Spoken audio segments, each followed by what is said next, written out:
Amém. No sermão anterior, meus irmãos, nós iniciamos a exposição aqui do capítulo 39 e nós tratamos, no primeiro sermão, de alguns aspectos que são gerais desse capítulo. Nós vimos aqui os aspectos que envolvem o contexto histórico, nós vimos aqui a questão da divisão e do esboço, e nós também, por fim, fizemos algumas aplicações que diz respeito ao princípio geral que envolve o que esse capítulo nos ensina. O primeiro ponto que nós vimos aqui no capítulo 39 é que o capítulo 39 ele se divide aqui em altos e baixos. Parece que ele nos mostra aqui alguns relevos de alto e baixo na vida de José. E duas palavras eles se expressam aqui na divisão desse capítulo, que é a expressão exaltação e humilhação. Nessa primeira parte, observe que José, como escravo, ele se torna aqui mordomo, administrador. Nós temos aqui, então, a parte da exaltação. Na segunda parte, de mordomo, ou seja, de administrador que governa a casa do seu senhor, ele não é dono, mas ele tem como autoridade dada pelo seu senhor, autoridade máxima nessa casa. Ele cai, então, agora ele desce o nível, né, para essa condição de humilhação, como agora alguém que é traidor, alguém que é injustamente tratado como traidor, e ele então passa agora a estar preso. Podemos assim dizer que ele acaba, em certa medida, numa prisão de segurança máxima por causa das mentiras da mulher de Potifar. Gênesis 39, então, aqui nos ajuda a entender como que é a vida do cristão nesse mundo. Qual a perspectiva que nós devemos ter biblicamente sobre a nossa vida?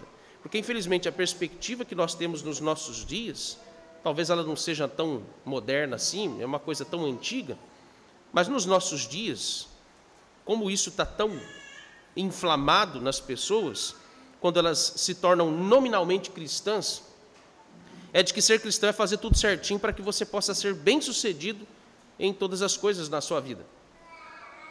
Veja como que isso é tão sutil na nossa vida, quando diz respeito, por exemplo, às coisas corretas, bíblicas que nós aprendemos, sobre educação de filhos, sobre como que você deve se portar eticamente no seu trabalho, como que você deve ser em relação às questões de princípios, moralidade, como também em relação a questões ideológicas. E a gente acaba achando que fazendo todas essas coisas, ou na tentativa de fazer todas estas coisas de forma certa, isso tudo vai nos tornar pessoas bem-sucedidas. E esse é o maior engano. Porque se você observar como que é o processo e como as coisas acontecem, o sucesso da carreira cristã, preste bem atenção nisso, o sucesso da carreira cristã não se baseia em ser bem-sucedido nesse mundo. Ao que nos parece, se formos bem realistas, vamos perceber que quanto mais nós pregamos a verdade, quanto mais nós procuramos viver a verdade, pior as coisas ficam.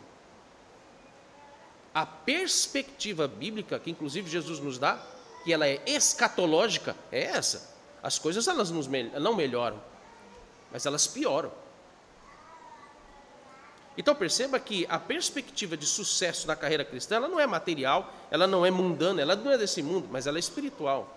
Ela diz respeito a ser bem-sucedido em relação a fazer a vontade do Pai e a amar a vontade do Pai. Veja que a história de José, ela se volta totalmente contra essa perspectiva que muitas pessoas têm hoje. E quantas não estão vindo para as nossas igrejas que, sendo reformadas, conservadoras, têm essa perspectiva no seu coração. E elas acabam indo embora. Elas não vão ficar. Quanto mais você procura viver a vontade de Deus, quanto mais você amar a Deus, quanto mais você procurar viver a lei do Senhor, mais coisas ruins acontecem, mais sofrimento vem sobre o justo. Mas nós vimos também que não é isso que deve nos importar. As consequências das coisas que nos vêm por causa da fidelidade ao Senhor. Mas o que deve nos preocupar, o que deve nos importar é se Deus ele está sempre conosco. E o sermão eles pontuou nessas 5 expressões, ou seja, 5 vezes que aqui nós temos o autor de Gênesis, o escritor de Gênesis aqui no capítulo 39, dizendo que Deus era com José. Quando José era mordomo, ele estava naquela condição de exaltação, ele gozava de boa reputação, o texto diz que Deus era com José. E mesmo na prisão, numa condição de humilhação, o texto também diz, e Deus era com José, Deus estava com José, é isso que nos importa. Agora, eu gostaria de me